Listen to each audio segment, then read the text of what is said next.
as I mentioned before, our process unfortunately tends to still be manual. Now, in parts of our company, like our specialty pharmacy where we do D.0 type billing, it's just a transaction set, it's very simple. The claims aren't even seen by people. It's truly system to system.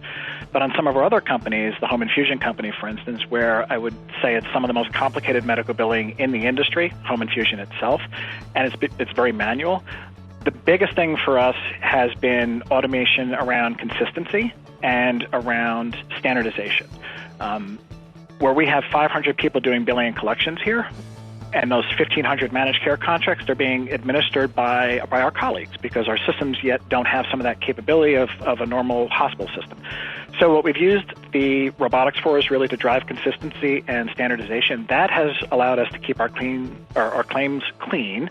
Obviously, that then drives up our collection rate, and we can start to anticipate outcomes in a way that we couldn't before, because now we have a consistent process, we can forecast, we can model, we've taken variability out of the process.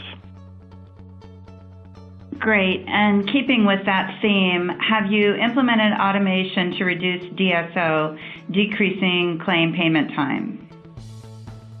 Yeah, we have. And so there's probably, with any project, at least 2, if not 3 discussions around benefits.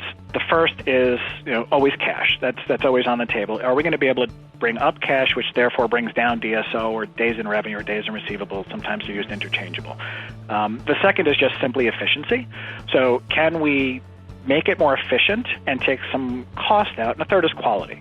And that sort of ties into the first 2. So with every one of our processes, we try to do that. So some things we've automated here. I talked a bit about web portal scraping.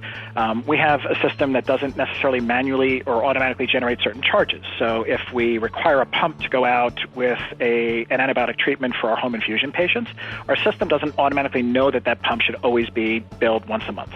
So we've now used our robotics to say, okay, if it's this therapy and there's no pump bill this month, once you hit the end of the month, let's generate a charge. So you actually get a combination of DSO reduction, quality improvement. You get a little bit of a revenue pickup the way we've built it.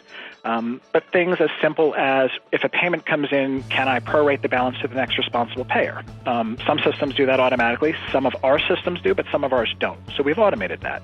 Again, things like taking the 277 transactions back through a company like any premise, a clearinghouse, and automate next transactions. So if a payer says, hey, this is denied because there's no benefits, the bots now can scrape that and actually do the next step, which then preps it for someone to pick it up and manually work the rest of it, or it could go automatic at that point. So all those work to reduce DSO, improve quality, and increase efficiency. And as long as one of those is there, we typically will pursue the project.